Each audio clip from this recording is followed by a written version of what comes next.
안녕하세요. 오늘 정말 특이한 경주에 초대할게요. 어떤 게 뇌에 가장 빨리 도달하는지 확인할 거예요. 음파, 냄새 분자 또는 빛 중에서 말이죠. 제 친구 엠마에게 인사하세요. 이 실험을 수행하는 것을 도와주기로 했어요. 오늘의 첫 번째 주자는 엠마의 커피잔에 반사된 한 줄기의 빛이죠. 그리고 우와! 정말 빠른데요? 빛은 엠마의 눈을 스쳐서 젖은 무언가를 통과해요. 아, 그건 눈의 표면 부위인 각막을 덮고 있는 얇은 눈물층이죠. 각막은 굉장해요. 신체 중에 유일하게 혈액 공급이 되지 않는 곳이죠. 기체가 눈물로 용해된 후 공기에서 바로 산소를 얻어요. 하지만 여기서 지체해서는 안 돼요. 그렇지 않으면 뒤처질 거예요. 각막은 깨끗하고 투명한 창 같아요. 빛을 집중시키고 눈 안으로 들어오게 하죠. 근데 저건 뭐죠?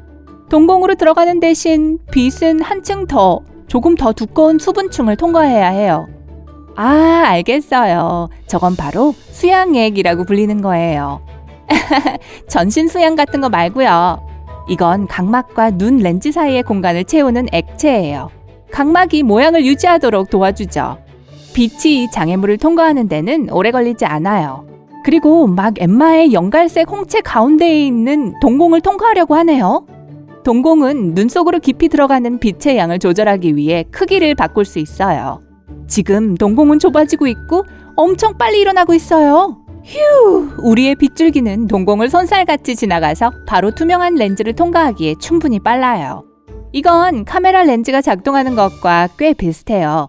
엠마가 멀리 떨어져 있는 물체를 볼 수 있게 얇게 만들고 근처에 있는 무언가를 봐야 할 때는 두꺼워지죠. 빛이 눈 중앙으로 들어간 직후 또 다른 수분 웅덩이로 뛰어들죠. 이것은 유리액이에요. 진짜 유리 아니에요. 이 무색의 액체는 렌즈와 망막 사이의 공간을 채우고 있어요. 이것 덕분에 눈은 구의 형태를 유지할 수 있죠. 빛은 이 마지막 장애물을 간신히 비집고 들어가 마지막 목적지인 망막에 도달해요. 이것은 눈 뒤쪽에 있는 안쪽 내벽이에요.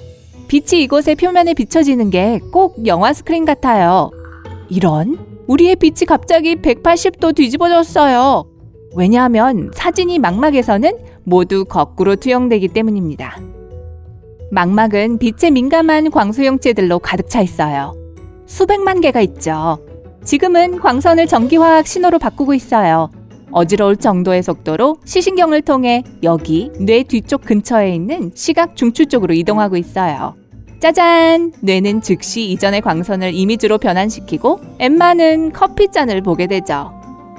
우와, 정말 빨랐네요. 하지만 어떤 결론을 내리거나 우승자를 호명하기 전에 2명의 경쟁자가 더 있어요. 엠마의 고양이가 부엌에서 야옹거리네요. 처음에 이것은 음파에 불과하죠. 엠마의 웨이로 들어가 다소 좁은 통로인 웨이도로 들어가죠. 저기 조심해. 서두르지 마. 아야! 고막이었어요. 이건 거의 투명하고 펴진 작은 플라스틱 조각 같아 보여요. 음파가 이걸 알아차리지 못하고 충돌한 건 당연하네요. 오, 보세요. 고막이 진동하고 음파를 진동의 형태로 중이 더 깊은 곳으로 보내요. 여기서 3개의 작은 뼈를 통과해야 해요. 이것은 음파에서 진동으로 바뀐 소리를 더 강하게 만들어줘요. 딱 맞춰 가는 도중에 첫 번째 만만찮은 장애물과 부딪히죠. 달팽이 관이에요. 진짜 달팽이 아니고요. 달팽이 모양의 관이에요. 뇌에 자리 잡고 있는데 마치 달팽이처럼 생겼고 액체로 가득 차 있어요. 또한 수천 개의 작은 유모세포들로 덮여 있는데 진동을 간지럽히죠. 힘내 꼬맹아. 어쨌든 진동이 달팽이관 속으로 뛰어들면서 액체가 물결치게 되죠. 유모세포들은 이동하는 파동을 느끼고 그걸 분석하죠. 달팽이의 넓은 끝쪽에 더 가까이 있는 유모세포들은 모기가 윙윙거리는 것처럼 더 높은 음의 소리를 포착해요. 그리고 중앙에 가까이 있는 것들은 큰 개가 짖는 것 같은 낮은 음의 소리를 감지하죠. 멍멍. 갑자기 유모세포들은 음파와 진동을 완전히 다른 걸로 바꿔요. 전기 신호로요. 이것은 청신경을 통해 뇌로 이동해요. 짠! 그리고 뇌는 이 신호를 일련의 소리로 변환시키죠. 이건 오직 한 가지를 의미하죠. 엠마, 고양이 밥 줄 시간이에요. 엠마가 고양이에게 음식을 준 후 컵을 발견하고는 잠시 쉬려고 합니다. 갈아둔 커피를 넣어둔 통을 열죠. 그리고 여기 있네요. 경주의 마지막 주자, 바로 냄새 분자예요. 이것은 공기에 떠다니다가 엠마에 의해 흡입되어 결국 그녀의 코로 들어가게 되죠. 여긴 축축한데 분자는 어떤 끈적거리는 물질에 갇힐 뻔한 걸 간신히 벗어나죠. 아, 이건 점막이에요. 이것은 세균, 먼지, 그리고 다른 작은 입자들을 잡죠. 그렇지 않으면 폐 속으로 들어가 폐를 자극하게 돼요. 이제 우리의 냄새 분자는 두꺼운 나무숲을 통과해야 해요. 바로 코털이에요. 이것은 더 큰 입자들을 가둬요. 예를 들어 꽃가루나 먼지 같은 거 말이에요. 그게 바로 우리 눈앞에서 일어나고 있는 거예요. 큰 먼지 분자들이 몇 개의 털을 건드리죠. 조심하세요, 커피 분자. 어딘가에 숨어요. 그리고 엠마가 재채기를 하죠. 그녀의 코에서 시속 161km의 속도로 달갑지 않은 것들이 쏟아져 나와요. 우후! 그리고 이 과정에서 10만 개의 물방울들이 만들어지죠. 재미있어 보이지만 꼭 그렇진 않아요. 네, 시원하긴 할 거예요. 어떤 기적에 의해 우리의 분자가 안에 머무를 수 있게 되어 여행을 계속합니다. 훨씬 더 얇고 작은 나무들을 지나가요.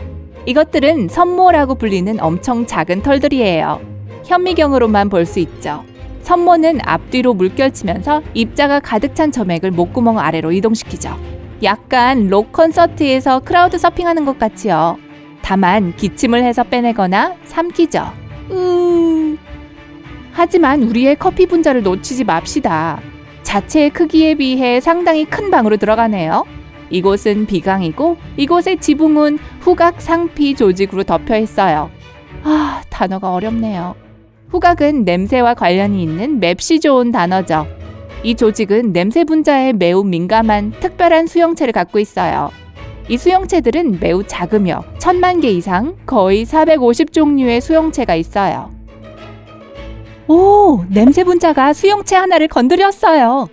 하지만 잠시만요. 왜 아무 반응이 없죠? 각기의 냄새 수용기는 다른 냄새 분자에 의해 활성화될 수 있어요. 그리고 각각의 냄새 분자는 여러 종류의 수용체를 활성화시킬 수 있어요. 하지만 모두가 완벽하게 들어맞는 건 아니에요. 커피 분자가 경주를 계속하려면 다른 수용기를 찾아야 할 것 같네요. 필요한 수용기를 발견했어요. 분자가 여기에 결합되고 임무는 끝이 납니다. 이제 경주의 결과는 전기 신호에 달려있죠. 이것은 분자가 수용기에 결합했을 때 생성되었죠. 아주 빠른 속도로 신호는 후각신경을 따라 후각망울로 간 다음 냄새를 식별하는 뇌 부분으로 이동하죠. 맛있겠다. 엠마가 커피를 마실 준비가 되었어요. 그리고 이제 경주의 결과를 볼까요? 참가자들 모두 번개처럼 빨랐어요. 눈 깜짝할 사이보다 훨씬 더 빨리 뇌에 도달했죠. 하지만 그 중에서 가장 느린 건 냄새 분자였죠. 안타깝네요, 친구. 순식간에 빛이 경주를 완주합니다.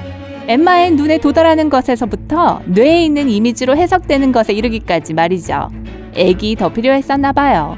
하지만 엠마의 뇌에 가장 빨리 도달한 것은 음파였어요. 소리가 빛보다 느리게 움직이는 건 사실이에요. 하지만 음파는 유모세포의 직접적인 진동을 일으키고 어떠한 종류의 수용체도 활성화시킬 필요가 없어요. 그래서 음파가 우승자예요. 결국엔 달팽이가 이겼네요. 오늘 새로운 것을 배웠다면 이 영상에 좋아요를 주고 친구와 공유하세요. 여기 여러분이 좋아할 만한 다른 멋진 비디오들이 있습니다. 왼쪽 또는 오른쪽을 선택하고 삶의 밝은 면에 머무르세요.